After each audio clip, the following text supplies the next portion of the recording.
So when I was in third grade, my grandmother gave me this article that was, and she had written at the top, you know, this is Danny's great-great-great-grandfather. And it was my grandfather survived the Indian Massacre back in, I think it's 1840. Anyway, he survived. His mother and sisters did not. They were massacred. And he lived to be an old man and told a story. And there's a book about him. I ordered it on Amazon. I haven't gotten it yet, but I'm going to read more about him. So I'll probably do another video about him. But just recently, my uncle gave me I asked him about the article, and he had it, and he gave it to me.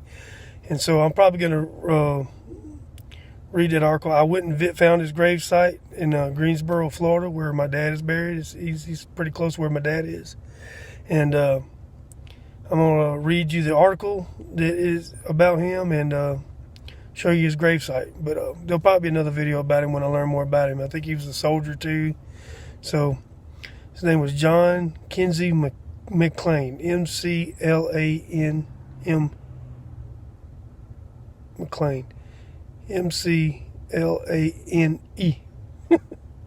Anyway, check out the video. It's pretty cool. So this is the gravesite of John Kenzie McLane, which was my great-great-great-grandfather who survived an Indian attack in 1840 when he was 19 years old. Him and his sister were going outside to do chores that morning, and he saw Indians in war paint running towards them and screamed at his sister to get inside the house. They got inside the house, and the Indians were circling around, and his mother had thought it would be best if they would try to get out of the cabin and get to the woods and get to the nearest neighbors, which is about 5 miles away. And he tried to get her to stay, but she would not. And they wound up running out, and he saw the Indians trying to flank him in the woods, and he tried to step out of the cabin and shoot, but they were shooting at him, so he ran back inside. Then he heard the gunshots and the screams and knew that his mother and his 3 siblings had been killed. Is that McLean? So then he was in a standoff with the Indians most of that day. They were trying to burn the cabin down that he was in, but the wind kept blowing things off the roof and it never caught.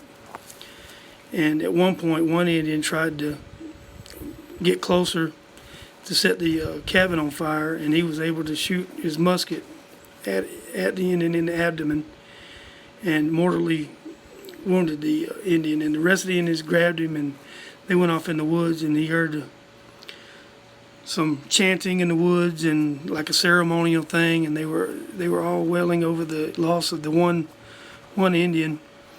And he stayed in there, and he could hear him off in the distance doing some kind of ceremony. And anyway, his stepfather showed back up later that afternoon, and he was able to get out, and they got to the neighbors down the street, well, 5 miles down the road, I guess. And they came back the next day with the army and found his mother and his 13-year-old sister had their throats cut, and they had been scalped.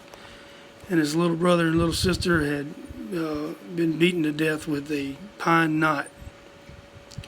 So, and he wound up surviving and joining the army, and then living to, I think, around 84. I think he died in 1904.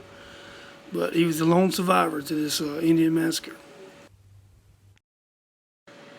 So, very interesting story. Like I said, I knew about this when I was little. I heard about it and kind of forgotten about it. But recently, I have reread the article, and now I've gotten the book and I've read it too now. So I've learned a lot more than I used to know.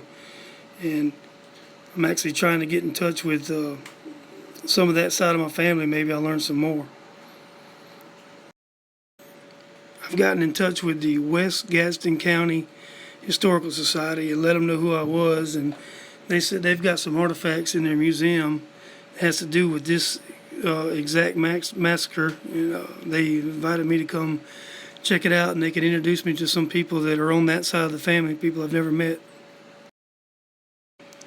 So I will definitely be doing some more videos when I learn more about this fascinating member of my family, my extended family. So anyway, check it out.